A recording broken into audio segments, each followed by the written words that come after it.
Good afternoon. As you may be aware, there have been cases of smallpox in the New York area.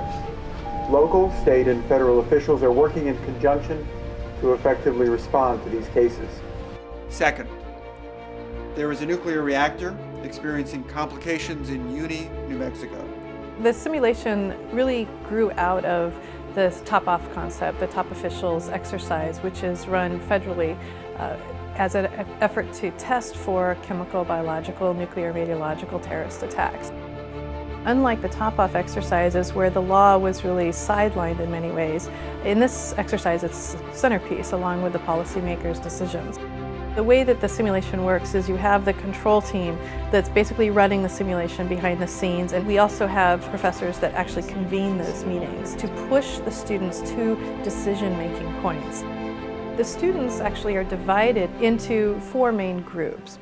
They play the National Security Council, and within the National Security Council, there's the Department of Defense, there's the White House, there's the intelligence agencies, so ODNI and CIA. There's the Department of Homeland Security, the Health and Human Services, Department of Justice with the Attorney General and the FBI.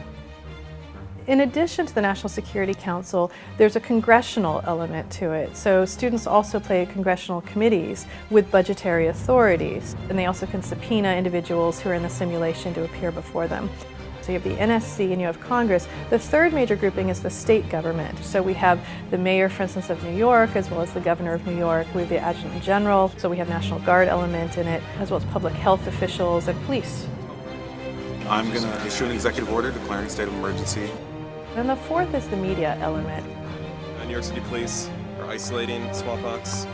The video news network runs throughout the simulation.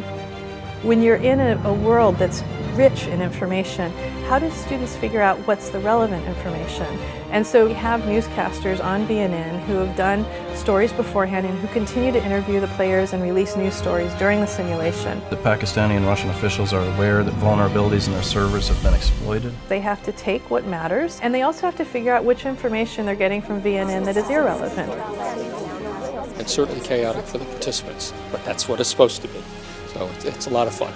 We were very fortunate this past year to have 3 of the most prominent experts in the country actually take part in the simulation as judges. So the Chief Judge of the U.S. Court of Appeals for the Armed Forces, James Baker, the Chief Judge of the Foreign Intelligence Surveillance Court, John Bates, and Professor John Norton Moore, who really founded the field of national security law. Your recommendation? Dean Treanor served as President of the United States.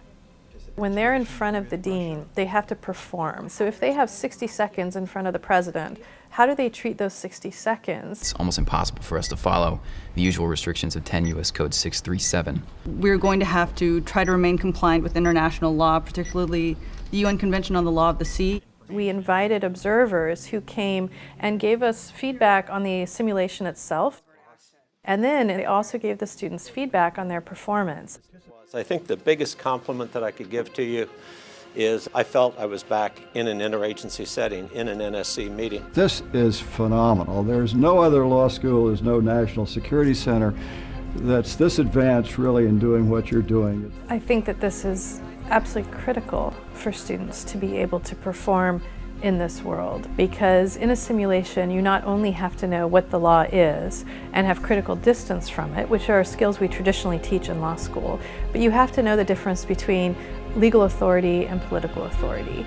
We need to be able to create a training ground for them to do this when the stakes aren't as high as they will be when they leave Georgetown and international security law as a field.